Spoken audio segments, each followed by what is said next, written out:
ব্রহ্মচারী বিনোদ সাধু সবে সাধনায় সিদ্ধিলাভ করেছেন।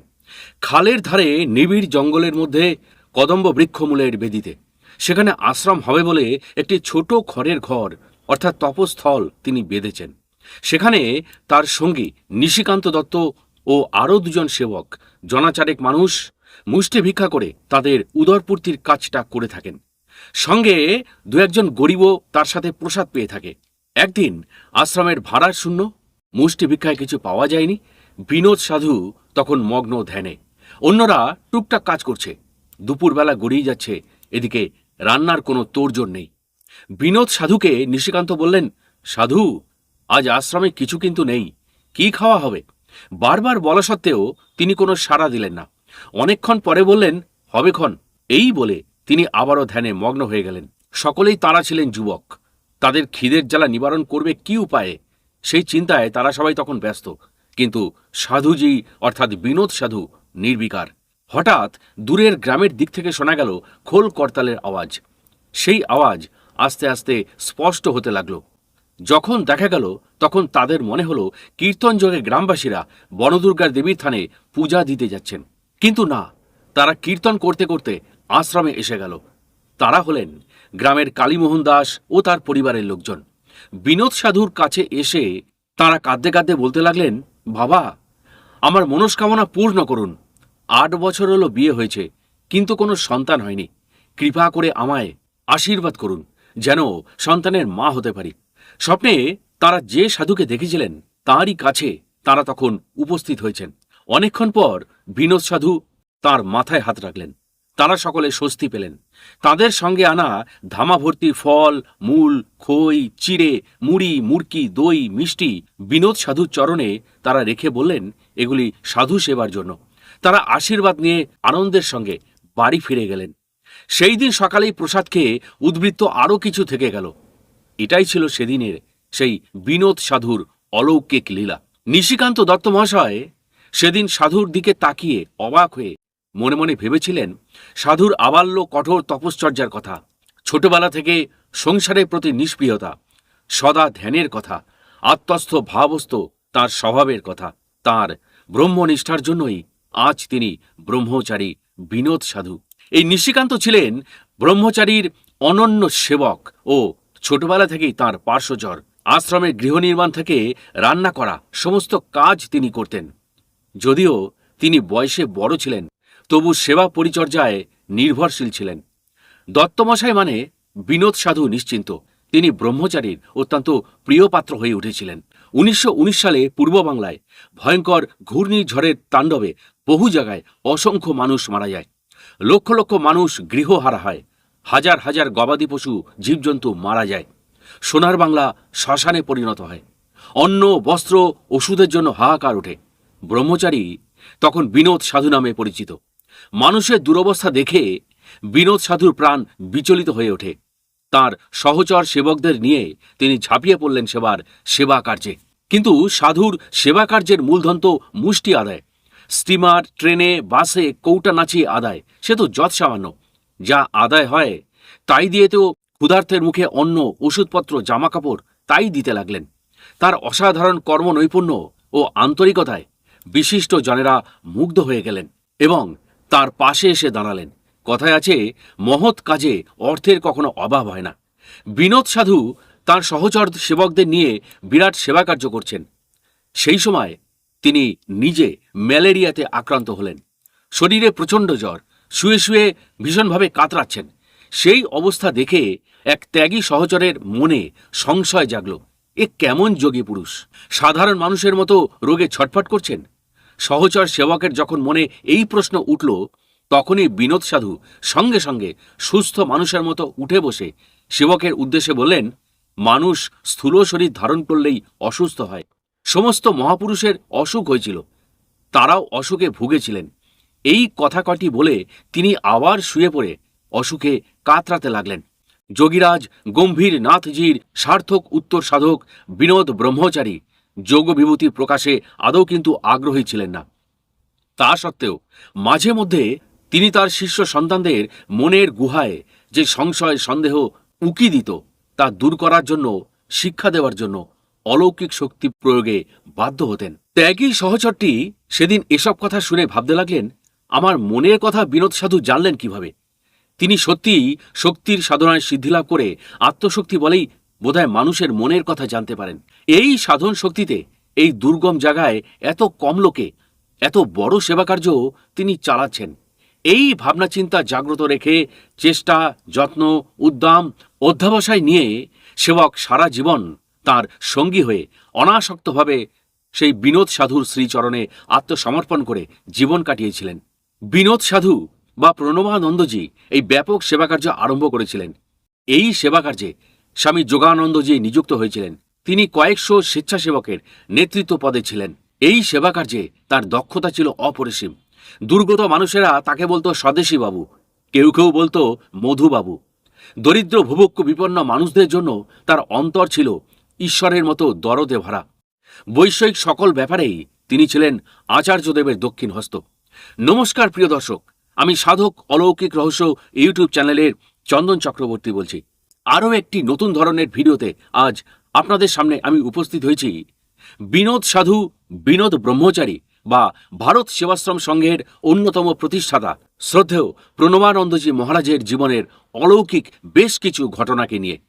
আশা করি এই ঘটনাগুলি আপনাদের অনেকেরই অজানা, এবং সেই অজানা কাহিনীগুলি আপনারা শুনতে পাবেন আজকের এই পর্বে। যদি এই ভিডিওটি আপনাদের কাছ থেকে ভালো সাড়া পায়, তাহলে পরবর্তী পর্বগুলোতে আরও প্রচুর অলৌকিক ঘটনা আমি তার সম্পর্কে বলবো। আচার্য স্বামী প্রণবানন্দজির যোগশক্তি সম্পর্কে তার সন্ন্যাসী সন্তানেরা সম্পূর্ণ অবহিত ছিলেন। তা সত্ত্বেও অনেক সময় তারা মনের চঞ্চলতা প্রকাশ করে ফেলতেন প্রণবানন্দজির সামনে। তিনি চেয়েছিলেন আদর্শ নিষ্কাম কর্মী, অর্থাৎ স্থিতপ্রজ্ঞ কর্মযোগী। তাই তিনি বলেছিলেন, মানুষ স্থিতপ্রজ্ঞ না হওয়া পর্যন্ত অনেক সময় অনেক চঞ্চলতার পরিচয় দিয়ে থাকে। দৃঢ় সংকল্প করে যারা আরব্ধ ও সংকল্পিত কর্ম সাধনে আত্মোৎসর্গ করতে প্রস্তুত, তারা সাময়িক চঞ্চলতার বশবর্তী হয়ে উত্তেজনায় উত্তেজিত হয়ে যখন যা তা করতে প্রস্তুত হয় না, তখন আচার্যের পূর্ণ সংসার, তার সংঘ পূর্ণ দমে চলেছে। এক সেবক মনের চঞ্চলতা বশত আচার্যের কাছে গিয়ে বলে বসল, আমি সংঘ ছেড়ে চলে যাব অন্য কোথাও। তার মনের অবস্থা বুঝে আচার্যদেব তাকে অনেকভাবে বোঝালেন। বললেন, ধীর হও, স্থির হও, আত্মবিশ্বাসী হও, আত্মশক্তি বিকাশের জন্য চেষ্টা করো। সান্ত্বনা দিয়ে বললেন, মানসিক দুর্বলতা থেকে বেরিয়ে এসো, তোমরা অমৃতের সন্তান। কিন্তু না, কোনোভাবেই সেই শিষ্যের মনের ভাব পরিবর্তিত হল না। আচার্যদেব তখন তার সামনে থেকে পাশের ঘরে চলে গেলেন। কিছুক্ষণের মধ্যে ওই ঘর থেকে অদ্ভুত একটা আওয়াজ আসতে লাগলো, আহ বাবা, উহ বাবা। সেবকটি গিয়ে দেখলেন আচার্যদেবের গা জ্বরে একেবারে পুড়ে যাচ্ছে। তাতেই তিনি কাতরাচ্ছেন, ধ্বনি দিয়ে ছটপট করছেন। সেবকটির বুঝতে আর বাকি থাকলো না যে তার জন্য আচার্যদেব সত্যি কষ্ট পেয়েছেন। এই জন্যেই তার শরীরে বিকার এসছে, তার দেহের উত্তাপ বৃদ্ধি পেয়েছে, অর্থাৎ সাধারণ ভাষায় যাকে আমরা বলি জ্বর হয়েছে তার। তখন সেবকটি আচার্যদেবের কাছে ক্ষমা চেয়ে কাঁদতে কাঁদতে বারবার বলল, আমি সঙ্ঘ ছেড়ে কোনো দিনই যাব না, আপনার সঙ্গ ত্যাগ করব না, কোনোদিন মনে এমন কথাকে প্রশ্রয় দেব না। আপনি আমাকে ক্ষমা করে দিন। আমি না বুঝে ওইসব বলেছি আপনাকে। আপনি আমাকে এত ভালোবাসেন তা তো বুঝতে পারিনি। সন্তানের অন্তরে যখন পরিবর্তন এলো, তখন আচার্যদেব অর্থাৎ বিনোদ সাধু বা প্রণবানন্দজি মহারাজ জ্বর থেকে উঠে সেবকের মাথায় দুহাত ধরে কোলের মধ্যে নিয়ে আশীর্বাদ করতে লাগলেন। জ্বরও তাঁর ভালো হয়ে গেল। মূলত সংঘের জন্যই তাঁর এই অলৌকিক শক্তির প্রয়োগ সেদিন প্রকাশিত হয়েছিল। সেবকটি সারা জীবন আচার্যদেবের এই আশীর্বাদ মনে রেখে কাজ করে গেছেন। কোনোদিন তার মনের মধ্যে এতটুকু চঞ্চলতাকে প্রশ্রয় দেননি। নিজের মনের দুর্বলতা ত্যাগ করে দৃঢ় চেতা বীর সন্ন্যাসী রূপে তিনি জীবন কাটিয়েছিলেন। কেবলমাত্র তখন সেবাশ্রমের নামকরণ হয়েছে ভারত সেবাশ্রম সংঘ। তার বছর দুয়েক পরের ঘটনা। কলকাতা থেকে উৎসব উপলক্ষে আচার্যদেব ব্রহ্মচারী সন্ন্যাসী সেবকদের নিয়ে বাজিতপুর আশ্রমে উপস্থিত হলেন। মাঘী পূর্ণিমার উৎসবে সেখানে হাজার হাজার মানুষের সমাগম হয়। তারা সবাই উৎসবে প্রসাদ পায়। তার জন্য সমস্ত কিছুর আয়োজন চলছে। তার মধ্যে সকলের প্রসাদ পাওয়ার জন্য কয়েক হাজার কলাপাতার প্রয়োজন হয়। যারা কলাপাতা কাটে তাদের খবর দেওয়া হলো। কলাপাতা কাটার লোক খবর পেয়ে তারা নতুন একটা অদ্ভুত মতলব আঁটল। আশ্রমের দিকে রাস্তায় যেতে যেতে শ্মশান আর আশ্রমের খালের উপর সাঁকো। ওখানে দাঁড়িয়ে তারা চারজন নিজেদের মধ্যে পরামর্শ করল। একজন বলল, এবার সাধুর কাছে কলাপাতা কাটার মজুরি 10 আনার জায়গায় 11 আনা চাইব, তাহলে আমাদের হাতে কিছু পয়সা থাকবে। দ্বিতীয়জন বলল, সাধু কলকাতা থেকে অনেক ফলমূল এনেছে, আমাদের কিছু দেবে তো? তৃতীয়জন বলল, তবে চলো যাই, কিছু ফলমূল তো দিতেও পারে। আর চতুর্থজন শ্রোতা, সে কিন্তু নীরবই থাকল। এই রকম পরামর্শ করে তারা সেদিন আশ্রমে গেল। তারা গুরু মহারাজের ঘরের দিকে তাকিয়ে দেখল, জটাজুট মণ্ডিত গুরু মহারাজ ব্যাঘ্র চর্মাসনে বা বাঘের চামড়ার উপর একাই বসে আছেন। চারজনে ঘরে ঢুকতেই গুরু মহারাজ একটু হেসে তাদের আপ্যায়িত করলেন এবং তাদের মুখের দিকে তাকিয়ে বললেন, বেশ তো, এবার 11 আনাই দেবক্ষণ, তোমরা পাতা কাটার ব্যবস্থা করো। কথা শুনে তারা বোধহয় খুব লজ্জা পেয়েছিল। এদিকে তারা বাইরেও যেতে পারছে না, আর কিছু বলতেও পারছে না। দ্বিতীয়জন লোক যে ফলমূলের কথা বলেছিল তার দিকে তাকিয়ে সামনে এক সেবককে ডেকে তিনি বললেন, ফলের ঝুড়ি থেকে কয়েকটা ফল নিয়ে এসো। গুরু মহারাজ প্রণবানন্দজি ফলগুলি দ্বিতীয় জনের হাতে দিয়ে একটু হেসে বললেন, এই ফলগুলি কলকাতা থেকে আনা হয়েছে। ফলগুলি হাতে নিয়ে তারা দ্রুত পায়ে সেখান থেকে বেরিয়ে চলে গেল। ঘরের বাইরে এসে তারা যেন হাঁপ ছেড়ে বাঁচল। হতবুদ্ধি হয়ে তারা ভাবতে লাগলো, তাদের মনের এমন গোপন কথা এই সাধু জেনে ফেললেন কি করে। এই সব চিন্তা করতে করতে তারা বাড়ির দিকে চলে গেল। এইভাবে স্বামী প্রণবানন্দজি তার তপপ্রভাবে তপশক্তি অলৌকিক রূপে প্রকাশিত করতেন একান্ত প্রয়োজনের তাগিদেই। 1928 সালের কলাপাতা নিয়ে আরও একটি ঘটনা। মাঘী পূর্ণিমায় বাজিতপুরে সেবার বাৎসরিক উৎসব। কলকাতা থেকে আচার্যদেবের সঙ্গে সন্ন্যাসী, ব্রহ্মচারী, সেবক, কর্মী সবাই এসছেন সেই বাজিতপুরের ধামে। সবাই আচার্যদেবের আদেশ নির্দেশ মতো কাজে ব্যস্ত রয়েছেন। আচার্যদেবের শিক্ষাই হল শ্রীগুরুর আদেশ নির্দেশই মহামন্ত্র। গৃহী ভক্ত রমেশ দাস উৎসবের স্বেচ্ছাসেবক রূপে কাজ করছেন। এমন সময় সে এসে গুরু মহারাজকে দূর থেকে প্রণাম জানায়। গুরু মহারাজে তখন ধ্যান ভেঙে যায়, কারণ ইতিমধ্যে তিনি ধ্যানমগ্ন ছিলেন। এরপর রমেশ বলল, এক নমশূদ্র 10,000 কলাপাতা কেটে এনেছে, 3,000 টাকা হিসাবে 30,000 টাকা তাকে দিতে হবে। আচার্যদেব সেই স্বেচ্ছাসেবকের কথা শুনে কিছুক্ষণ মৌনতার মধ্যেই থাকলেন। তারপর স্বেচ্ছাসেবকের দিকে তাকিয়ে বললেন, কি করে বুঝলে 10,000 পাতা আছে? সে বললে, আগে 50টি করে আঁটি বাঁধা আছে, 200 আঁটি আছে, তা আমি গুনে নিয়েছি। আচার্যদেব তখন জোরের সঙ্গে বললেন, আঁটি গুনলেই হবে? পাতা আছে মাত্র 6,000, আবার তার মধ্যে ছেঁড়া পাতাও আছে 500। স্বেচ্ছাসেবক রমেশ দাস আচার্যদেবের কথা শুনে একেবারে স্তম্ভিত হয়ে গেলেন। তার কৌতূহল বাড়ল, আচার্যদেব না দেখে কি করে কথা বললেন। সকলকে নিয়ে শুরু হলো তার কলাপাতা গোনা। গোনা শেষে দেখা গেল আচার্যদেব বিনোদ সাধু বা প্রণবানন্দজি মহারাজ যা বলেছিলেন তা একেবারেই সঠিক। প্রতি আঁটিতে ফাঁকি এবং ছেঁড়া পাতাগুলিও গুনে দেখা গেল তা 500 হল। রমেশ কেন, সেদিন সেখানে যারা উপস্থিত ছিলেন সকলেই একেবারে স্তম্ভিত, বিস্মিত হয়েছিলেন প্রণবানন্দজির তপশক্তির সেই অতুলনীয় প্রকাশ দেখে। আচার্যদেবের তপপ্রভাব এই রকম ছোট ছোট ঘটনার মধ্য দিয়ে আশ্চর্য অলৌকিক লীলা প্রকাশ করত। সাধারণ মানুষ কি করে ধরবে? তিনি ধরা দিলে তবেই তো তারা ধরতে পারবে, চিনতে পারবে। 1923 সাল। আচার্যদেব তখন ব্রহ্মচারী বিনোদ। জনসাধারণের কাছে তিনি বাজিতপুরের বিনোদ সাধু নামে পরিচিত। তাঁর অনুপ্রেরণায়, তাঁর আদেশ ও তত্ত্বাবধানে তখন সুন্দরবন অঞ্চলে দুর্ভিক্ষ পীড়িত ও অনুন্নত অধ্যুষিত অঞ্চলে শিক্ষা, অর্থনৈতিক পুনর্বাসন, সমাজ কল্যাণ ও নৈতিক আদর্শের বিস্তারমূলক সমাজ সেবামূলক কাজ চলছিল। তখন সবেমাত্র ভারত সেবাশ্রম সংঘ নামকরণ করা হয়েছে। কয়েকজন লীলা সহচর আশ্রমে স্থায়ীভাবে ত্যাগ ও ব্রত সাধন অবলম্বন করে রয়েছেন, অর্থাৎ ব্রহ্মচর্য মন্ত্রে দীক্ষা গ্রহণ করেছেন। তার মধ্যে একজনের নাম সুধাংশু। একদিন হঠাৎ করে বিনোদ সাধু তাকে বললেন, চলো যাই মাইজপাড়ায়। কিন্তু মাইজপাড়ায় কেন যেতে হবে তা সে তখন বুঝতে পারে না। তার জিজ্ঞাসা করার সাহসও বিনোদ সাধুকে হয় না। বিনোদ সাধুর কাজকর্ম, তার যোগশক্তির কথা কিছু সে শুনেছে ঠিকই, কিন্তু তখনও তার সামনাসামনি চাক্ষুষ দেখার সুযোগ হয়নি। তার বয়স কম, মনে তার নানা অবিশ্বাসজনিত প্রশ্নও জাগে। কেন যাব? কিসের জন্য যেতে হবে? মনে প্রশ্ন ওঠার সঙ্গে সঙ্গে বিনোদ সাধু তার মনের ভাষা বুঝতে পেরে জানান, টাকা আদায় করতে যাব, আশ্রমে কাজের জন্য টাকার দরকার, তা দেবে সাধারণ মানুষজন। কি করে টাকা আদায় করতে হয় তা তুমি শিখতে পারবে, পরে তুমিও আদায় করতে পারবে, চলো আমার সঙ্গে। সুধাংশুর মন যে প্রশ্নের উত্তর চাইছিল সবকিছুর উত্তর সে তখনই পেয়ে গেল। তার মন আনন্দে ভরে উঠল, এই জন্য যে অযাচিতভাবে তার সাধু সঙ্গ করা হবে। তখন বর্ষাকাল, নদী সব ভরপুর।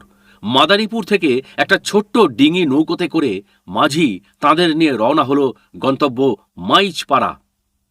নৌকা তরতর করে এগিয়ে চলল। হু হু করে বাতাস বইছে, উন্মুক্ত সমুদ্রের মতো জলরাশি। নৌকা নদীর ঢেউয়ে উথাল পাতাল হচ্ছে। সুধাংশু এদিকে সাঁতার জানে না, মাছ নদীতে নৌকা তার চলছে। তার অন্তরে বা মনে ভয়ের সঞ্চার হতে লাগলো, কারণ এই অবস্থায় সে কোনোদিন পড়েনি। নৌকা বুঝি এই উল্টে গেল, আর এই বুঝি তার সলিল সমাধি হল। এরপর আর কোনো কথা চলে না। লাজ লজ্জার মাথা খেয়ে ভয়ে সাধুকে সজোরে জাপটে ধরে সে নিজেকে রক্ষা করল। বিনোদ সাধুর কোলে আশ্রয় নিয়ে নিশ্চিত হয় সে, এবার আর কোনো ভয় নেই তার অন্তরে। সাধু তখন তার গায়ে মাথায় হাত বুলিয়ে সাহস জোগাতে থাকেন আর বলেন, ভয় কি তোমার, আমি তো আছি। সেদিন সে কথা ছেলে মানুষ সুধাংশু ঠিকমতো বুঝে উঠতে পারেনি। তার শক্তি, তার কৃপার কথা ভুলে গিয়েছিল সুধাংশু। সারা জীবনের ভার বিনোদ সাধু যে আগে থেকেই নিয়ে রেখেছেন, পরবর্তীকালে সেই সত্য সে উপলব্ধি করেছিল। ভীত সুধাংশু কৃপাময়ের কোলে আশ্রয় নিয়ে জিজ্ঞাসা করল, আর কতদূর যেতে হবে? তিনি সুধাংশুর অবস্থা বুঝে হেসে বললেন, আর বেশি দূর নয়, প্রায় এসেই গেছি, ওই তো গ্রাম দেখা যাচ্ছে।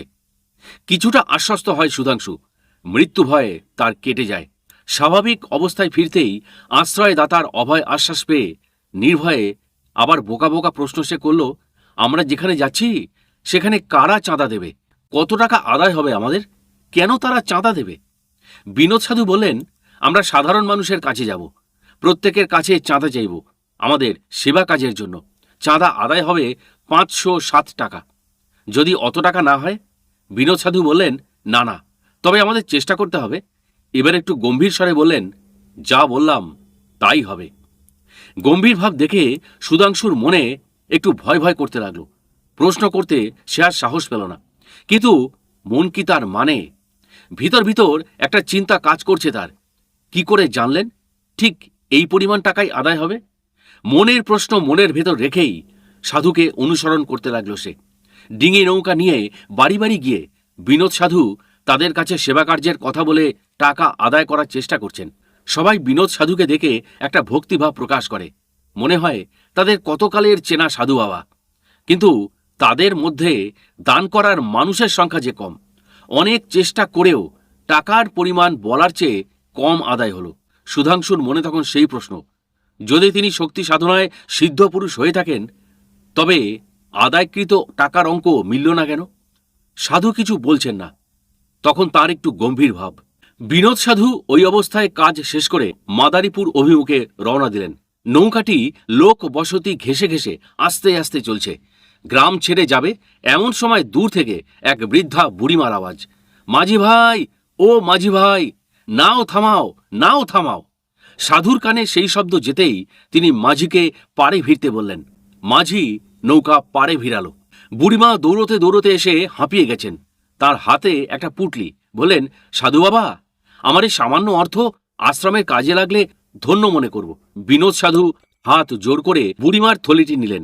সাধু একটু হেসে বললেন, এই দান সামান্য নয় মা, আর তো পীড়িত মানুষের বিরাট কাজে লাগবে। বুড়িমা আশ্বস্ত হলেন এবং একটু তৃপ্তির হাসি হেসে সেদিন চলে গেলেন। মনে হলো বুড়িমা অন্তরে খুব শান্তি পেলেন। বিনোদ সাধু মাঝিকে নৌকা ছাড়তে বললেন। পুঁটলিটা সুধাংশুর হাতে দিয়ে বললেন, এইবার ভালো করে গুণত, কত আছে এই পুঁটলিতে? সব গুণে সুধাংশু জানালো 51 টাকা হলো। বিনোদ সাধু বললেন, তার আগে 456 টাকা আদায় হয়েছিল। বুড়িমার পুঁটলিতে 51 টাকা যোগ করে পূর্বের অঙ্কের সাথে মিলল। আমার সংকল্প পূর্ণ হলো, তাই না? সুধাংশু বললে, আগে তাই তো হলো। তার মনে যত প্রশ্ন জেগেছিল তিনি তার তপঃশক্তির অলৌকিক লীলার মাধ্যমে সঠিক উত্তর সুধাংশুর সন্দেহ প্রবণ মনকে দিয়েছিলেন। সুধাংশু অভিভূত মনে ক্ষমা চেয়ে নেয় আর নিজেকে সম্পূর্ণরূপে আত্মনিবেদন করতে বাধ্য হয়েছিল। আর প্রশ্ন নয়, শুধু বাক্যহীন হয়ে আত্মনিবেদন, শুধু আত্মসমর্পণেই যোগ। সারাদিনের সকল কাজকর্ম, চিন্তাভাবনা সবকিছু সাধুর কাছে নিবেদন করে সমর্পণ করেছিল সুধাংশু। আদর্শ কর্মযোগীর কার্যসিদ্ধির সেটাই ছিল মূল সূত্র। সুধাংশু পরবর্তীকালে নিঃস্বার্থ মানব সেবামূলক কাজে নতুন জীবনের আস্বাদ লাভ করতে সমর্থ হন এবং তার নামকরণ হয় কর্মযোগী স্বামী ওঙ্কারানন্দজি মহারাজ। পুণ্যভূমি ভারতবর্ষ তখন ত্যাগ, সংযম, সত্য ও ব্রহ্মচর্যের আদর্শ থেকে ভ্রষ্ট হতে চলছে। ভারত সন্তান ইন্দ্রিয় পরিষেবায় উদ্ভ্রান্ত, দিগ্ভ্রান্ত। তখন ফরিদপুর জেলায় মাদারীপুর মহকুমার বাজিতপুর গ্রাম আলোকিত করে নবযুগে আচার্য স্বামী প্রণমানন্দজি মহারাজ আবির্ভূত হয়েছিলেন। তিনি গম্ভীর স্বরে বলেছিলেন, বীর্যই জীবন, বীর্যই প্রাণ, বীর্যই মানুষের যথা সর্বস্ব, বীর্যই মানুষের মনুষ্যত্ব। এই বীর্য রক্ষা করলে মানুষ দেবতা হয়, এই বীর্য নষ্ট করলে মানুষ পশুত্ব প্রাপ্ত হয়। তিনি বীর্যের সাধনা করে তপপ্রভাবে অলৌকিক শক্তিধর মহাপুরুষ রূপে দেশে গভীর আলোড়ন সৃষ্টি করেছিলেন। তিনি আচার্য রূপে তাঁর চিহ্নিত ত্যাগ ও ব্রতীদের ধরে মহাসংঘের সূচনা করেছিলেন। এ এক সনাতনী সুর। পূর্বে যেমন অবতার পুরুষেরা তাঁদের লীলা পরিকরদের সঙ্গে নিয়ে জগতে অবতীর্ণ হয়েছিলেন, ঠিক সেই রকমভাবেই আচার্য প্রণমানন্দজি তাঁর লীলা সঙ্গীদের নিয়ে কর্মের অবতারণা করেছেন। সেই দিব্য দ্রষ্টা মহাপুরুষের একটি অলৌকিক ঘটনা আজ আপনাদের সামনে তুলে ধরছি। সেটা ছিল 1925 সালের কথা। যুগপুরুষের মহা আবির্ভাব মাঘী পূর্ণিমা তিথি মহাতীর্থে পরিণত হয়েছে বাজিতপুর গ্রামে। সেই উপলক্ষে বিরাট উৎসব চলছে। হাজার হাজার দর্শনার্থী এসেছেন বিভিন্ন জায়গা থেকে। 20-22 বছরে দুটি সহোদর ভাই সঙ্গে আর এক যুবক বাজিতপুর ধামে সাধুর আশ্রমে উৎসব দেখতে এসছে। প্রাণ ভরে উৎসব অনুষ্ঠান দেখতে দেখতে উৎসবের দেবতা আচার্যের দর্শন ছাড়ল।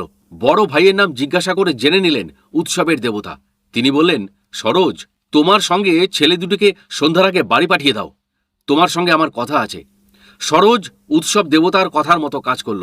এরপর অপেক্ষা করল দেবতার সঙ্গে কি কথা আছে সেটা জানার জন্য। যথাসময়ে সরোজ দেবতার দর্শন পেল। তখন উৎসব দেবতা বাৎসল্যের আবেগে মধুর কণ্ঠে প্রথমেই সরোজকে বললেন, তুই তো আমার ঘরের ছেলে, এই বলেই তার ডান হাতটি সজোরে ধরলেন। তখন সরোজ চমকে উঠল। অবাক বিস্ময়ে প্রণমানন্দজি মহারাজের শ্রীমুখের দিকে সে তাকিয়ে থাকল। আচার্যদেব বললেন, আর দেরি নয়, কালকেই আশ্রমে চলে আয়। ঠিক সময় তুই এসেছিস আমার কাছে। মানব জন্মের প্রকৃত উদ্দেশ্য ও লক্ষ্যে পৌঁছাবার আকাঙ্ক্ষা পূর্ণ করার সময় এসছে। সংকল্পে দৃঢ় হয়ে সমস্ত মায়ার কর্তব্য উপেক্ষা করে নিজের জীবনকে সার্থক করতে হবে, সময় নষ্ট করতে নেই। এরপর আচার্যদেব সরোজের মাথাটি কোলের মধ্যে চেপে ধরলেন। সেই করুণা স্পর্শ অবজ্ঞা করতে পারল না সরোজ। তার কথা মতো পরের দিনই বাড়ি ফিরে গেল। মাকে সমস্ত ঘটনা জানালো সরোজ। তার মা বললেন, তুই তো আমাকে না বলেই হরিদ্বারে চলে গিয়েছিলি, আমি তো তোকে আটকাতে পারবো না। তুই এখন অনেক বড় হয়েছিস, ভালো মন্দ বুঝতে শিখেছিস, যাতে তোর ভালো হয়। যেখানে তুই ভালো থাকবি সেটাই তো আমি চাই, সেইখানেই তুই যা, তোর মঙ্গল হোক। আমার কথা চিন্তা করিস না, আমি ভালোই থাকব। সরোজ মায়ের অনুমতি নিয়ে সবকিছু ত্যাগ করে ব্রহ্মচর্য ব্রত অবলম্বন করার জন্য বাজিতপুরের আশ্রমে চলে আসলো। আচার্যদেব সরোজকে আশ্রমে দেখে বললেন, আজ থেকে তোর দায়িত্ব সবকিছুই আমার। আমার শক্তি সব রকমভাবে তোকে রক্ষা করবে। তুই আমার বহু জন্মের সাথী। সরোজ এর আগে নিজের উন্নতির পিপাসা নিয়ে হরিদ্বারে যাত্রা করেছিল, কিন্তু সেখানে সে কিছু না পেয়ে ফিরে আসে। আচার্যদেবের কথা শুনে সরোজ সেদিন বুঝতে পারল বহুদিনের আকাঙ্ক্ষা তার আজকে পূর্ণ হতে চলেছে। সেই থেকে সরোজ নামে ছেলেটি স্বামী বিরজানন্দ নামে নামাঙ্কিত হয়ে আচার্যদেবের উপদেশ ও আশীর্বাদের প্রভাবে সুনামের সঙ্গে জীবনের শেষ দিন পর্যন্ত কাজ করে গেছিলেন। আচার্যদেবের আশ্বাসের কথা মনে রেখে কর্তব্যনিষ্ঠা, বিচক্ষণতা ও গুরুভক্তি পরায়ণ হয়ে মানুষের সেবা করে গেছেন। আচার্যদেবের এই আশ্চর্য অলৌকিক লীলা মনে রেখে তাঁর উপরে আন্তরিক প্রেম, অনুরাগ, অনুশাসনে যুক্ত হয়ে তার ভাবের সঙ্গে নিজের ভাবকে মিলিয়ে তিনি নিজের জীবনকে ধন্য করেছিলেন। একসময় কামদা প্রসন্ন নামে এক মুক্তারের সংসারে ত্যাগ বৈরাগ্যের উদয় হয়। অর্থাৎ বিষয় ও সংসার সম্পর্কে কামদা প্রসন্নের সম্পূর্ণ বিতৃষ্ণা জাগে। মুক্তারবাবু জীবনে একসময় অত্যাধিক চঞ্চলতা ও ভোগ প্রবণতার জন্য বন্ধু মহলে পরিহাসের পাত্র হয়ে উঠেছিলেন। বন্ধুরা তাকে বলতো, কামদা, তুই 5 মিনিট শান্ত ও সংযত হয়ে এক স্থানে যদি বসতে পারিস তবে তোকে 5 সের রসগোল্লা খাওয়াবো। কিন্তু কামদা প্রসন্ন শত চেষ্টা করেও কোনোদিনই সফল হননি। তিনি যেমন দুর্বিনীত চঞ্চল ছিলেন, তেমনি আহারে বিহারেও রীতিমতো বিলাসী ছিলেন, কিন্তু তার মধ্যে চরিত্রবানও ছিলেন। আর তাঁর ন্যায়, নিষ্ঠা, কর্মদক্ষতা, উদারতা ও সেবা পরায়ণতার জন্য সুখ্যাতি ছিল। সংসারে তিনি মোহগ্রস্তই ছিলেন, কিন্তু তার সদ্য বিবাহিত পরম আদরের বড় মেয়েটির অকাল মৃত্যুতে তাঁর জীবন সম্পর্কে অনিত্যতার চোখ খুলে দেয়, অর্থাৎ তাঁর চৈতন্য জাগে। সেই সময় তিনি নওদা আশ্রমে এসে আচার্য প্রণবানন্দের সিদ্ধাসনের সামনে বসে ঘণ্টার পর ঘণ্টা ধ্যানে একেবারে ডুবে থাকতেন। তাঁর আত্মচিন্তা ও সাধন ভজন কখনো আশ্রমে, কখনো শ্মশানে ধ্যানে বসে কাটত। অন্তর্যামী আচার্যদেব তা বুঝতে পেরে হঠাৎ একদিন ওই আশ্রমে আবির্ভূত হলেন, কামদাকে আশ্বাস, সান্ত্বনা ও সাধন দানের জন্য। অন্ধকারের পথিক পথের সন্ধান পেয়ে নিজেকে ধন্য মনে করতে থাকে এবং কামদা তার আতুর হৃদয়ে সদ্গুরুর কৃপাবর্ষণে তার এতকালের পুঞ্জীভূত কামনা বাসনা যেন মুহূর্তেই একেবারে বাতাসে মিলিয়ে গেল। তিনি গয়াধামে চলে গেলেন, যেখানে বাবা গম্ভীরনাথজি কয়েক যুগ দুশ্চর তপস্যা করছিলেন। সেই কপিলধারার নির্জন স্থানে গিয়ে ধ্যান করতে লাগলেন। সেখানে নিজের হাতে রান্না করে একবেলা সপাক আহার করতেন। আচার্যদেবের প্রধান দুটি উপদেশ ছিল তার প্রতি: মৃত্যু চিন্তার বিচার, রিপু ও ইন্দ্রিয় নিগ্রহ। কামদা প্রসন্ন সেই উপদেশকে সম্বল করে জীবনপথের পরম পাথেয় করেছিলেন। কিছুকাল এইভাবে কাটার পর আচার্যদেব তাকে আদেশ করলেন সংঘের খুলনা শাখায় গিয়ে শিব মন্দিরের দায়ভার নেবার জন্য। কামদা প্রসন্ন সেখানে গিয়ে জিতেন্দ্রিয় হওয়ার জন্য কঠোরভাবে তপ সাধনায় নিমগ্ন হলেন। যেমন মৌনব্রত পালন, বেশভূষা মাত্র কটি বাস, একবেলা আহার, কিছুদিন পর অন্নত্যাগ, সামান্য ফলাহার, এইভাবে বছরের পর বছর চলল তাঁর কৃচ্ছ তপব্রত। আচার্যদেব তাঁর কৃচ্ছ সাধন দেখে তার নাম দিলেন ধ্যানানন্দ। তিনি বললেন, এর মতো কঠোর তপস্বী বাংলাদেশে বিরল। সন্ন্যাসের পর ধ্যানানন্দ খুলনা আশ্রমের গুহার মধ্যে একটি প্যাকিং বাক্সের মধ্যে বসে সারা রাত ও দিনের অধিকাংশ সময় ধ্যান জপে সময় কাটাতেন। এই কঠোর সাধন নিষ্ঠা সত্ত্বেও একসময় পূর্ব সংস্কার বশত তাঁর মন চঞ্চল হয়ে ওঠে। ইন্দ্রিয় বিকারে তিনি অধৈর্য হয়ে ওঠেন। কিছুতেই মনকে বশে আনতে তিনি সক্ষম হচ্ছিলেন না। নানা চিন্তা তার মনকে করে তুলল বিক্ষিপ্ত। তিনি আত্মগ্লানিতে ভুগতে লাগলেন। অবশেষে তিনি হতাশ হয়ে একদিন আত্মগ্লানি থেকে অব্যাহতি পাওয়ার জন্য আত্মহত্যার সংকল্প করলেন।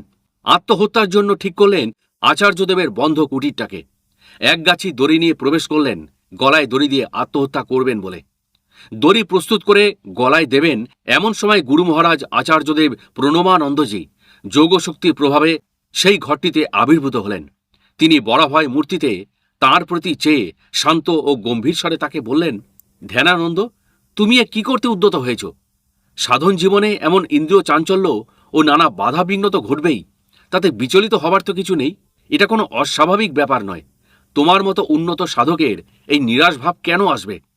তুমি যার আশ্রয় লাভ করেছ সেই অভয়দাতার প্রতি কি তুমি নির্ভরশীল নও? তোমার ভয় ভাবনা কিছুই নেই। প্রদীপ নিভবার আগে একবার জ্বলে ওঠে। সাধক জীবনও তেমনি চরম সিদ্ধির মুহূর্তে এই রকম জন্ম জন্মান্তরের কামনা বাসনা জাগ্রত হয়ে তা একেবারে নিঃশেষিত হয়। তুমি অচিরেই এই ইন্দ্রিয় চাঞ্চল্য থেকে মুক্তি পাবে। তাই এইসব কুচিন্তা মন থেকে ত্যাগ করো। স্বামী ধ্যানানন্দ হঠাৎ করে কুটিরে গুরুদেবকে দেখে তার কথা শুনে লজ্জায় ও ক্ষোভে তার চরণতলে লুটিয়ে পড়লেন। হুঁশ ফিরে তিনি চমকে উঠলেন, দেখলেন গুরু মহারাজ তো সেখানে নেই। তিনি পাগলের মতো গুরু মহারাজকে খুঁজতে লাগলেন। পরে খোঁজ নিয়ে তিনি জানতে পারলেন গুরু মহারাজ কলকাতায় রয়েছেন। এটা ছিল তার অলৌকিক যোগ শক্তির একটা প্রকাশ। আমরা যাকে বলে থাকি অলৌকিক শক্তি। হরিমোহন নামে এক 19-20 বছরের যুবক অত্যন্ত চঞ্চল মন নিয়ে অতিরিক্ত ধনবান সুখী হবার জন্য বর্তমান বাংলাদেশের খুলনা থেকে সুদূর ব্রহ্মদেশের আকিয়ারে পাড়ি দেয়। কিন্তু সেখানে থাকার পরেও সে বিশেষ কিছু সুবিধা করতে পারেনি। কিছুদিন পর মন তার অস্থির হয়ে ওঠে। সেই সময় এক সন্ন্যাসীর কথা তার মনে আসলো। তিনি একসময় তাদের বাড়িতে যেতেন। সন্ন্যাসীর কথা চিন্তা করতে করতে তার অন্তরে বৈরাগ্যের উদয় হলো। যখন ছেলেটি তার বাড়িতে সন্ন্যাসীকে দেখেছিল তখন সন্ন্যাসীর মুখে বিনোদ সাধুর কৃচ্ছ সাধনের কথা, তার সিদ্ধি লাভের কথা, আশ্রম তৈরির কথা, বন্যা দুর্ভিক্ষে সর্বশক্তি দিয়ে মানুষের সেবা করার কথা, এছাড়া তার অলৌকিক তপশক্তির বিষয়েও সে অনেক কিছু শুনেছিল। কিন্তু তার সংস্পর্শে আসার সৌভাগ্য অর্থাৎ হরিমোহনের জীবনে তখনও ঘটেনি। ব্রহ্মদেশে সে কষ্টের মধ্যে দিন কাটাতে লাগলো।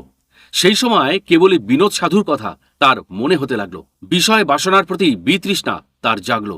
কিন্তু সে দেশে ফিরবে সেই উপায় তখন তার ছিল না। তার হাতে তখন মোটেই টাকা পয়সা ছিল না যে সেই টাকা দিয়ে সে জাহাজে করে দেশে ফেরবার চেষ্টা করবে। কি করবে? রাত দিন তার একই চিন্তা, বিনোদ সাধুর কাছে কি করে পৌঁছানো যায়। শেষমেশ শুধুই সে প্রার্থনা করতে লাগলো, হে প্রভু, তুমি আমাকে রক্ষা করো, আমাকে তোমার চরণে ঠাঁই দাও, তুমি তো শক্তিধর মহাপুরুষ। অবশেষে বিনোদ সাধুর স্মরণে থেকে একদিন সে তার মনে শক্তি সঞ্চয় করে বিনা টিকিটে জাহাজে চেপে পড়ল। সারা রাস্তা সবসময় শুধু বিনোদ সাধুর চিন্তা। জাহাজের টিকিট পরীক্ষক টিকিট দেখতে এসে কোনো উচ্চবাচ্য তার সাথে করল না। মনে হলো তাকে যেন সে দেখতেই পাচ্ছে না। অবশেষে কলকাতা বালিগঞ্জ আশ্রমে পৌঁছাবার খবর নিয়ে সে জানতে পারল যে বিনোদ সাধু ওরফে স্বামী প্রণবানন্দ মহারাজ বর্তমানে দুর্গাপূজা উপলক্ষে কাশী ধামে চলে গেছেন। কাশী যাবার জন্য আবার বিনা টিকিটে সে ট্রেনে চেপে বসল। অদ্ভুত ব্যাপার, সেই ট্রেনেও টিকিট চেকার তার টিকিটের কোনো খোঁজই নিল না, যেন অদৃশ্য হয়ে গেছে সেই মানুষটা। কাশীতে পৌঁছে সে সোজা আচার্যদেবের চরণে প্রণাম করল। প্রণাম করা মাত্রই তিনি হেসে জিজ্ঞাসা করলেন, কিরে, জাহাজে ট্রেনে কেউ তোর কাছে টিকিট চায়নি? হরিমোহন চমকে উঠল। সম্পূর্ণ অপরিচিত ছেলে সে, কোথা থেকে সে এসেছে? কোনো কিছু জিজ্ঞাসা না করেই আচার্যদেব যে উক্তি করলেন তাতে হরিমোহন চমকিত, বিগলিত, অভিভূত। হরিমোহন আচার্যদেবের অন্তর্যামিত্বে, ব্যক্তিত্বে, ঐশিক প্রভাবে মুগ্ধ, বিস্মিত হল। শুধু ভাবল, এমন একজন মহাপুরুষ আমার মতো ভক্তিহীন সামান্য মানুষের প্রতি অযাচিত কৃপাদৃষ্টি করলেন, যা অবাক করার মতো। তার অলৌকিক শক্তিমত্তা ও সত্য দৃষ্টি দ্বারা আমার মনকে প্রবলভাবে আন্দোলিত করতে সমর্থ হলেন। আচার্যদেব ছিলেন সত্যিকারের একজন মহাযোগী তপস্বী। হরিমোহনের কথায় অধ্যাত্ম পথের পথিক যারা, আমি তাদের কাছে শুনেছিলাম, শ্রী ভগবানকে পাবার জন্য চাই প্রাণে আকুলতা, চেষ্টা, সংকল্প, চাই তপস্যা ও সাধনা। আর সেটা হলেই মেলে তার করুণা, তার প্রসাদ। তিনি ধরা দেন সাধকের কাছে। আমি ভাবলাম, এটাই কি তার অলৌকিক লীলা? আর এই লীলার মধ্য দিয়ে ঘটে তার ঈশ্বর সত্তার প্রকাশ। না, আর কোনো সংশয় নয়, আর কোনো দ্বিধা নয়। আচার্যদেবের চরণে লুটিয়ে পড়ে হরিমোহন বলল, দয়া করো প্রভু, আজ বুঝলাম তুমি সত্যিই ভগবান। ভগবানের সঙ্গে যুক্ত হওয়াটাই মানব জীবনের সর্বোত্তম প্রাপ্তি, সর্বোত্তম উদ্দেশ্য।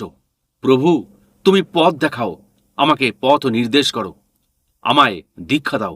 ভগবান শ্রী শ্রী প্রণবানন্দজি মহারাজ তাকে দীক্ষা দিয়ে, গুরুর ভাবে ভাবিত করে, সংযমী হয়ে আসক্তি ত্যাগ করে কর্ম করার শিক্ষা দিলেন। সেই সালটা ছিল 1940 সাল। হরিমোহন হলেন স্বামী নির্ভয়ানন্দ। তিনি জীবনে কোনোদিন অলৌকিক শক্তিধর ভগবান প্রণবানন্দের শিক্ষার কথা ভোলেননি। দেশের মানুষের জন্য সৎকার্যে ভিক্ষা ও ধর্মপ্রচার করতে করতে তিনি তার জীবন কাটিয়েছিলেন। সেটা ছিল 1921 সাল। শ্রী ভুবনমোহন চক্রবর্তীর সঙ্গে আরও 30 জন স্বাধীনতা সংগ্রামী যুবক কারামুক্ত হয়ে কয়েকজন কংগ্রেসীকে অভিনন্দন জানাতে গিয়েছিলেন পালং থেকে মাদারীপুর। সেখানে গিয়ে তারা শুনল ব্রহ্মচারী বিনোদ সাধু এখানে আশ্রমেই আছেন। বিনোদ সাধুর কথা তারা আগেই শুনেছিল। তিনি ধর্মের সেবায়, দেশ ও জাতির সেবায় নিজেকে উৎসর্গ করেছেন। বিপ্লবীদের সঙ্গে যোগাযোগ রেখে সময়ে অসময়ে তাদের সেবা করার জন্য তাকে বন্দী হতে হয়েছিল, জেলও খেটেছেন। এছাড়া পতিতের জন্য এত প্রেম, এত স্নেহ, এত করুণা, এত আবেগ, এত অধ্যাবসায় যাঁর, তিনি আসলে কে? এই কৌতূহল বশতই তারা সবাই মিলে ঠিক করল বিনোদ সাধুকে দর্শন করতে আশ্রমে যাবে। একসময় একসঙ্গে তারা সেই আশ্রমে উপস্থিত হল। আশ্রমের নিয়ম অনুসারে একে একে দর্শন করে তারা বাইরে এসে কথা বলতে থাকে। সকলের মুখে একই কথা, এমন তেজযুক্ত চেহারা জীবনে তারা দেখেনি। কেউ কেউ বলে চেহারায় এমন জ্যোতি যে তাকানো যাচ্ছিল না। কিন্তু ভুবনমোহন আরও একটু বেশি অবাক হয়ে তার দৃপ্ত চেহারা দেখে অভিভূত হল। দর্শনের পর সেদিন সকালে চলে যাচ্ছে, এমন সময় ভুবনকে বিনোদ সাধু ডেকে পাঠালেন। তাকে বললেন, দেখো, এতগুলো ছেলের মধ্যে আর কাউকেই ডাকেনি, শুধু তোমাকেই ডেকেছি। কেন সেটা কি জানো? তোমার সঙ্গে আমার যোগসূত্র আছে। তোমার সঙ্গে আমার বহু জন্মের সম্বন্ধ। কিরকম দেখতে পাই জানো? আয়নার ভেতর যেমন নিজের চেহারা দেখতে পাই, অবিকল সেই রকম তোমার সঙ্গে আমার কত জন্মের সম্বন্ধ তা আমি দেখতে পাই। তুমি যাও, যেখানে ইচ্ছা যেতে পারো, কিন্তু শেষমেশ আমার কাছেই তোমাকে আসতে হবে। এটা অনিবার্য, অভ্রান্ত সত্য। এটা ছিল যেন এক প্রতিদ্বন্দ্বিতায় ডাকা।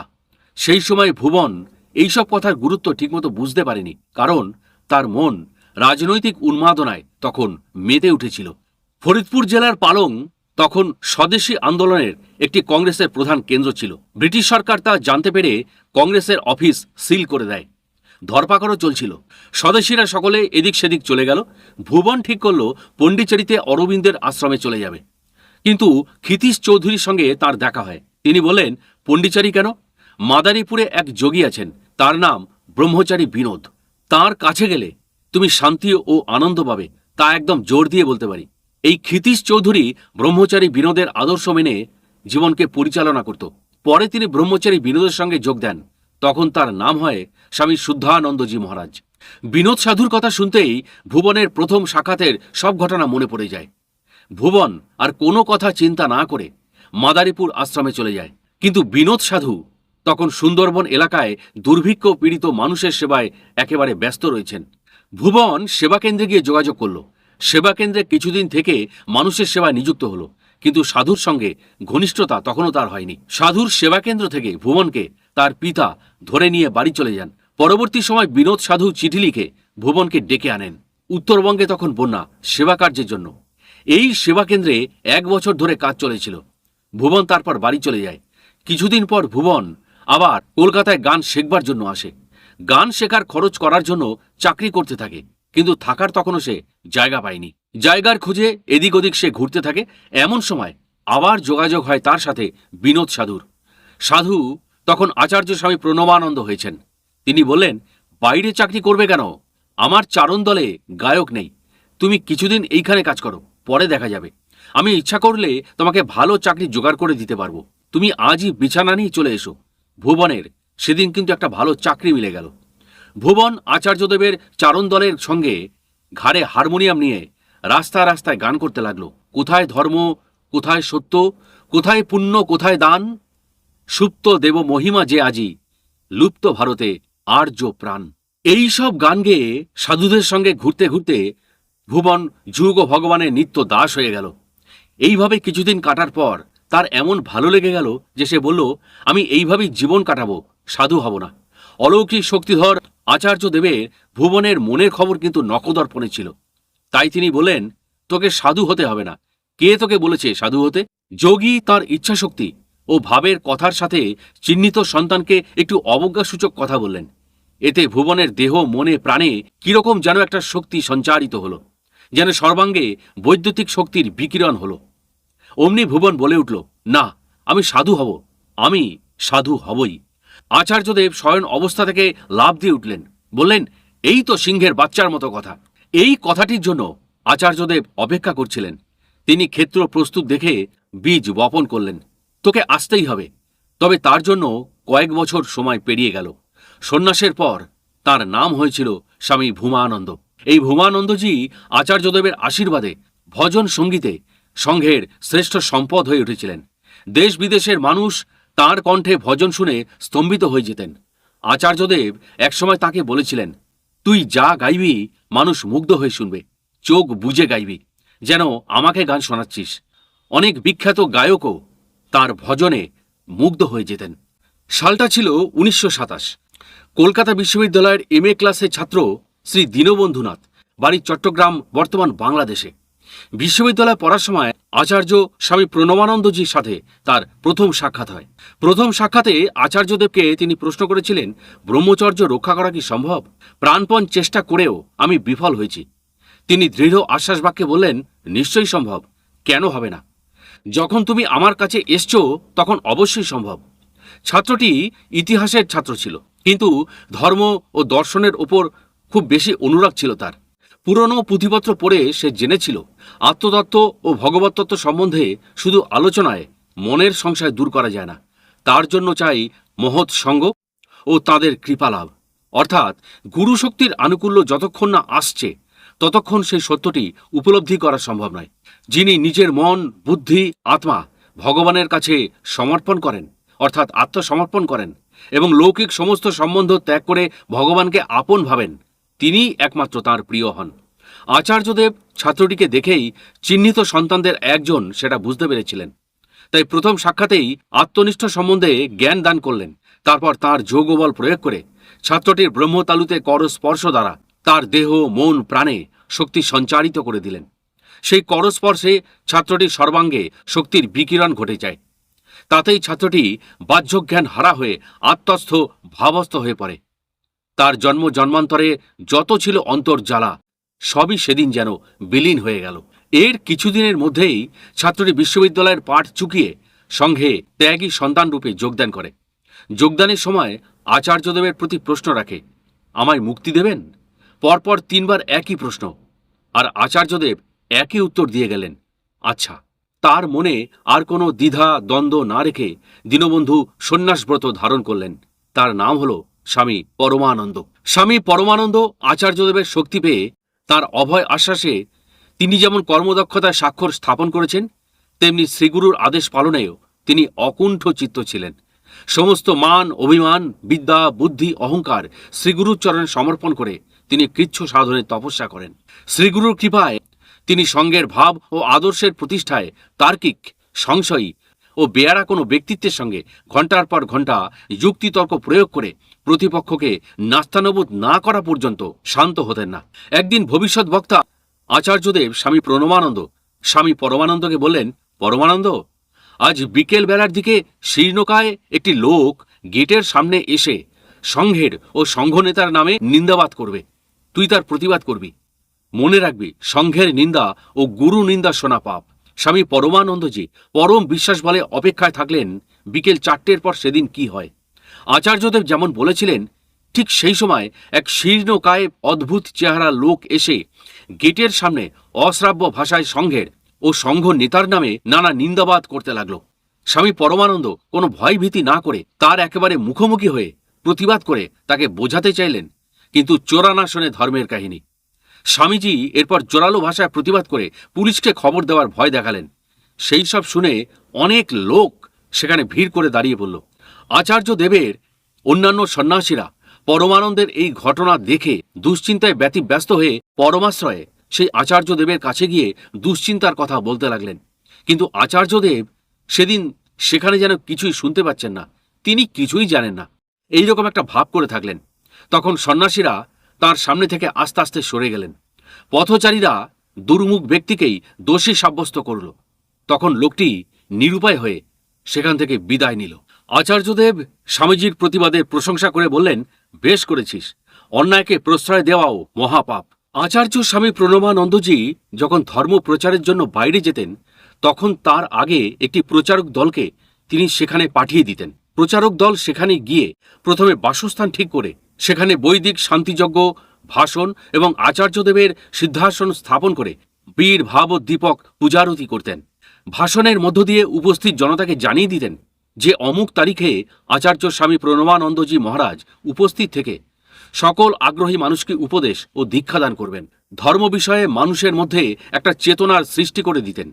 তাতেই মানুষ আকুলতা নিয়ে অপেক্ষা করত সেই মহাপুরুষের দর্শনের জন্য। হাজার হাজার মানুষ আসত দর্শনের জন্য। আচার্যদেব সকাল থেকে দর্শন ও দীক্ষাদান করতেন। তা চলত রাত্রি 12টা পর্যন্ত। মাঝখানে সামান্য সময় স্নান ও খাওয়ার জন্য ব্যয় করতেন। একসময় একটি অনুষ্ঠান সূচি তৈরি করলেন যশোর জেলায়। প্রচারক দল নির্ধারিত সময় গিয়ে প্রচার আরম্ভ করলেন। সেটা সেখানকার এক প্রভাবশালী নেতার আবার ভালো লাগল না। তিনি একটু নাস্তিক ধরনের ছিলেন। ঠাকুর, ভগবান, মহাপুরুষে কোনো আস্থাই ছিল না তার। তিনি বাড়িতে বাড়িতে গিয়ে মানুষকে বলতে লাগলেন, কেউ যাবেন না ওখানে, ওই ভণ্ড সাধুর পাল্লায় একদম পড়বেন না। যত সব ঠকবাজ সাধু এসেছে আমাদের এই যশোরে। নেতার এইসব কথা শোনা সত্ত্বেও মহাপুরুষের আকর্ষণে হাজার হাজার মানুষ দর্শনের জন্য সেখানে আসতে লাগলো। এমনকি শহরের বিশিষ্ট ব্যক্তিরাও দর্শনের জন্য আসতে লাগলো। তাই দেখে প্রভাবশালী নেতার মনে তাচ্ছিল্যের ভাব কিছুটা কমে। তার কৌতূহল মেটাতে হোক বা সাধুকে জব্দ করার জন্য হোক, একদিন তিনি মহাপুরুষের দর্শনে সেখানে উপস্থিত হলেন। যখন তিনি আচার্যদেবের সামনে দাঁড়ালেন, ঠিক সেই সময় শ্রী ভগবান আচার্যদেব একটু হেসে বললেন, কি শত চেষ্টা করেও মানুষকে আটকাতে পারলেন না তো? শেষমেশ আপনিও ভণ্ড সাধুর পাল্লায় পড়লেন। সঙ্গে সঙ্গে নেতাটি আচার্যদেবের চরণে লুটিয়ে পড়ে ক্ষমা ভিক্ষা প্রার্থনা করলেন। তিনি বললেন, আমাকে দীক্ষা দিয়ে পাপ মুক্ত করুন। তাঁর সেই প্রার্থনা মঞ্জুর করে তাকে দীক্ষাদান করলেন আচার্যদেব প্রণবানন্দজি। উপদেশ দিলেন, ধর্ম লাভের জন্য তোমাকে সংসার ছেড়ে নির্জনে অরণ্যে যোগধ্যান তপস্যা করতে হবে না। যদিও ধর্মের বাস্তব তত্ত্ব রহস্য সহজে জানা যায় না, বহু শাস্ত্র অধ্যয়ন করলে ও যথাযথ মনোযোগ দিলে ধর্মের তত্ত্ব জানা সম্ভব হয়। ভগবান গুরুকে মনে রেখে কর্ম করো, তাতেই মন প্রাণ শুদ্ধ, পবিত্র এবং আনন্দপূর্ণ হবে। এরপর ওই নেতাই নিজে থেকেই সমস্ত ঘরে ঘরে গিয়ে বলতে লাগলেন, আমি সাধু মহারাজের সম্বন্ধে যা যা বলেছিলাম সব ভুল ছিল। যশোরের মাটিতে আর কখনো এত বড় অলৌকিক শক্তিধর মহাপুরুষ আসেননি। আপনারা সবাই যান, দর্শন করে জীবন ধন্য করুন, তার আশীর্বাদ নিয়ে জীবনকে সফল করে তুলুন।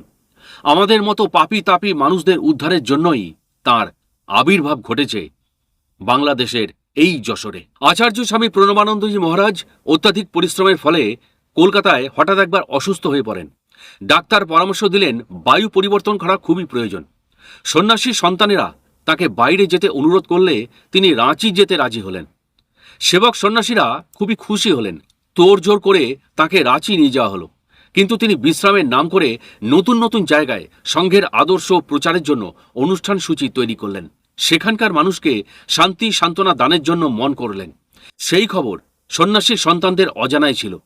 তারা মনে করেছিলেন রাঁচির শুকনো আবহাওয়াতে কয়েকদিন বিশ্রাম নিলে আচার্যদেব বোধহয় সুস্থ হয়ে উঠবেন। আচার্যদেব প্রণবানন্দজি বললেন, সন্ন্যাসীর আবার বিশ্রাম কিসের? কার্য থেকেই কার্যান্তরেই কর্মীর বিশ্রাম। কর্মীর বিশ্রাম সেই দিন যেদিন সে চিতার পরে ওঠে। এইভাবে নিজের জীবনে বিশ্রামহীন অবিরত কর্মের আদর্শকে রূপায়িত করে তিনি সংঘ সন্তানদের শিক্ষিত করে তুলেছেন। আচার্যদেব রাঁচিতে পৌঁছে সন্ন্যাসীদের আদেশ করলেন, তোমরা এখনই ঘরে ঘরে গিয়ে জানিয়ে দাও একজন মহাপুরুষ এই শহরে এসছেন। এখানে সভা হবে, উপদেশ দেবেন, প্রবচন হবে, কীর্তন হবে। উপস্থিত মহাপুরুষ সাধন দান করবেন, তাতে মানুষের কল্যাণ হবে, জীবনে শান্তি আনন্দ ফিরে পাবে। সন্ন্যাসীরা তাঁর আদেশ পালন করলেন। মহাপুরুষের দর্শনের জন্য সেবার রাঁচিতে মানুষের ঢল নামল। তারা সবাই তাকে দর্শন করে ধন্য হতে চায়, উপদেশ পেয়ে জীবনকে সুখময় করে তুলতে চায়। সারাদিন রাত্রি পর্যন্ত আচার্যদেব সাধন উপদেশ দানে ব্যস্ত থাকলেন। আচার্যদেবের সংকল্প পূরণের প্রয়াসকে সফল ও সার্থক করে তুলতে যখন সবাই চেষ্টা করছেন, তখন ব্রাহ্ম সমাজে প্রখ্যাত প্রচারক কালীনাথের রোষ দৃষ্টিতে পড়লেন তিনি। কালীনাথ বাবু একদিন কৌতূহল বশত আচার্যদেবকে দেখতে আসলেন। এসে পূজার ঘরে নানা দেবদেবীর ও আচার্যদেবের প্রতিমূর্তি দেখে প্রচণ্ডভাবে ক্ষেপে গেলেন। বললেন, যেখানে যাই সেখানেই দেখি কুসংস্কার। হিন্দু ধর্ম প্রচার মানে অনাচার। আচ্ছা, হিন্দু শাস্ত্রে কোথাও মানব পুজো, মূর্তি পুজোর বিধান আছে? আমি আপনাদের বক্তৃতা শুনেছি, তাতে মনে হয় আপনারা শিক্ষিত সন্ন্যাসী। বেদ বেদান্ত উপনিষদ সম্বন্ধে যথেষ্ট জ্ঞান আছে, অথচ এই কুসংস্কারে আচ্ছন্ন কেন? বিংশ শতাব্দীর ধর্ম প্রচারক হয়ে আপনাদের কাছে এটা আশা কিন্তু করা যায় না। আধুনিক যুগে আপনারা আবার এটা ফলাও করে প্রচার করছেন। কুসংস্কারকে প্রশ্রয় দেওয়া হচ্ছে নাকি? কালীনাথ বাবুর অভিযোগে আচার্যদেব স্বামী প্রণবানন্দ কোনো উত্তর দিলেন না। শুধু তার চোখে চোখ রেখে কি যেন একটা তেজশক্তি প্রয়োগ করলেন। এটাই কি সেই অলৌকিক শক্তি? তাতে মুহূর্তে কালীনাথ বাবুর অন্তরে একটা ভাবের পরিবর্তন ঘটল। তিনি নিজের প্রশ্নের উত্তর নিজেই দিতে থাকলেন। হ্যাঁ, মূর্তি পূজা যে মিথ্যে তাও কি করে বলা যায়? শঙ্করাচার্য তো অদ্বৈতবাদী সন্ন্যাসী, তথাপি তিনি তো দেবদেবীর স্তব স্তুতির গ্রন্থ রচনা করে গেছেন। নিরাকার নির্গুণ ব্রহ্মের প্রচারক হয়েও সাকার সগুণ দেবদেবীর পরম বিশ্বাসী ছিলেন। এক বিচিত্র ব্যাপার। এরপর আচার্যদেব বললেন, এটাও তো ঠিক, যিনি নিরাকার নির্গুণ তিনিই সাকার সগুণ, একই পরমাত্মার উভয় ভাব। সর্বশক্তিমানের সবই সম্ভব। অজ্ঞ জনসাধারণ, যাদের উচ্চ নীচ দৃষ্টি জ্ঞান এখনো খোলেনি, তারা সেই নিরাকার নির্গুণ ভাব ধারণ করতে পারে। তাদের জন্যই তো সাকার উপাসনাই ঠিক। কালীনাথ বাবু এরপর আর কোনো কথা না বলে আচার্যদেবের চরণে সেদিন লুটিয়ে পড়লেন। বললেন, আজ আমি এক সত্যিকারের মহাপুরুষের দর্শন পেলাম। জীবনটা ধন্য বোধ হচ্ছে। আবার প্রণাম করে সেদিন বিদায় নিলেন কালীনাথবাবু। আচার্য স্বামী প্রণমানন্দজি মহারাজ রাঁচির কাজ শেষ করে গেলেন জামালপুর। 2-3 দিন পর হাজারিবাগ। সেখানেও সেবক সন্ন্যাসীরা কয়েকটি সভা করলেন। স্বামী অদ্বৈতানন্দজির ভাষণ শুনে আচার্যদেবকে দর্শনের জন্য মানুষের ঢল নামল। দর্শনার্থীর ভিড়ে ঘরে ঢোকা মুশকিল হয়ে পড়ল। একই সঙ্গে দর্শনও করতে চায়, আবার উপদেশও নিতে চায়। একেবারে হইচই পড়ে গেল। আচার্যদেব তা শুনে দীপ্ত কণ্ঠে বললেন, যারা এখানকার নিয়ম নীতি মেনে দর্শন করতে চাইবে তাদেরই শুধু দর্শন হবে, নচেত নয়। সন্ন্যাসী সন্তানদের বললেন, সকলকে বুঝিয়ে দাও আমার কথা। সেই সব কথা শুনে জনতা শান্ত হয়ে অপেক্ষা করতে লাগলো। হাজার হাজার মানুষের লাইন সেদিন পড়ে গেল। দর্শনের জন্য মানুষের আকুলতা দেখে পথচারীরা লাইনে দাঁড়িয়ে যেতে লাগলো। সে যেন এক মহা উৎসব। সেই সময় হাজারিবাগের দুজন বিখ্যাত আইনজীবী রাখালদাস মুখোপাধ্যায় ও রামপ্রকাশ লাল পথে মানুষদের ভিড় দেখে তাদের জিজ্ঞাসা করে জানতে পারলেন যে ভারত সেবাশ্রম সংঘের প্রতিষ্ঠাতা মহাপুরুষ স্বামী প্রণমানন্দজি আজ এখানে এসছেন। তাকে দর্শনের জন্যই এত মানুষের ভিড়। তাদেরও কৌতূহল হলো, আচ্ছা কেমন মহাপুরুষ, চলো তো যাই একবার দেখে আসি। দেশটা তো নকল ভণ্ড মহাপুরুষে একেবারে ভরে গেছে, হয়তো এ আরেকজন ভণ্ড। এই আলোচনা করতে করতে কৌতূহল মেটাতে দুজনেই দর্শনের লাইনে দাঁড়িয়ে পড়লেন। আচার্যদেবের সামনে যেতেই তাদের সস্নেহে ডেকে তিনি বললেন, ভণ্ড মহাপুরুষের দর্শনে এসেই গেলে, এসো এসো। আচার্যদেবের এই কথা শুনে দুজনেই স্তম্ভিত বিস্মিত হলেন এবং তার হাসি মুখের ব্যবহারে অভিভূত হয়ে গেলেন। আচার্যদেব স্বামী প্রণমানন্দজি বললেন, প্রকৃত জ্ঞানলাভের ইচ্ছা ও ধর্মলাভের পিপাসা আছে কজনের? এজন্য চাই শ্রদ্ধা, ভক্তি, বিশ্বাস, আর মনে চাই আকুলতা। এরপর তারা আচার্যদেবের চরণে প্রণাম করে মনে মনে ক্ষমা ভিক্ষা করলেন এবং দীক্ষার জন্য প্রার্থনা করলেন। আচার্যদেব কারণবশত বললেন, একজনে একটা পুকুর কাটে, লক্ষ লক্ষ লোক তা থেকে জলপান করে পিপাসা দূর করে। তেমনি নিয়ন্তার নির্দেশে এক এক যুগে এক একজন মহাপুরুষ এসে সেই যুগের জন্য নিজের তপস্যার ফল সঞ্চিত করে রেখে যান।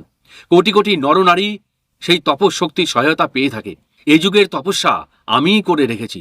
মানুষের পক্ষে এই কঠোর তপস্যা সম্ভব নয়। আমাকে অনুসরণ করে আমার নির্দেশ আদেশ পালন করলেই আমার মহতী তপশক্তির সহায়তা পাওয়া যাবে। যাও, প্রস্তুত হয়ে এসো। পরের দিন সপরিবারে এসে তারা দীক্ষা নিয়ে নিজের জীবনকে পবিত্র করলেন। প্রিয় দর্শক ও শ্রোতা, আপনাদের মধ্যে যাদের নিজেদের জীবনের দৈব অলৌকিক কাহিনী আছে, তারা যদি তাদের সেই দৈব অলৌকিক কাহিনীগুলি সাধক অলৌকিক রহস্য ইউটিউব চ্যানেলের স্টুডিওতে এসে পরিবেশন করতে চান পডকাস্ট ভিডিওর মাধ্যমে, তবে 9875585972 এই হোয়াটসঅ্যাপ নম্বরে আমার সঙ্গে যোগাযোগ করতে পারেন। অথবা যদি আপনার স্মার্টফোন না থাকে বা হোয়াটসঅ্যাপ না থাকে, তাহলে টেক্সট মেসেজ করে বা ফোন করে আমাকে জানান আপনার ঘটনাগুলি। যদি আপনার ঘটনাগুলি পছন্দ হয় তাহলে আপনি বলবেন আপনার ঘটনা, আর জানবে, শুনবে, আস্বাদন করবে এই সারা বিশ্বের আধ্যাত্মিক বাঙালি। তাহলে আজকের মতো বিদায় নিচ্ছি। খুব শিগগিরই দেখা হচ্ছে পরবর্তী কোনো এপিসোডে। সেটুকু সময়ের জন্য বিদায় নিলাম।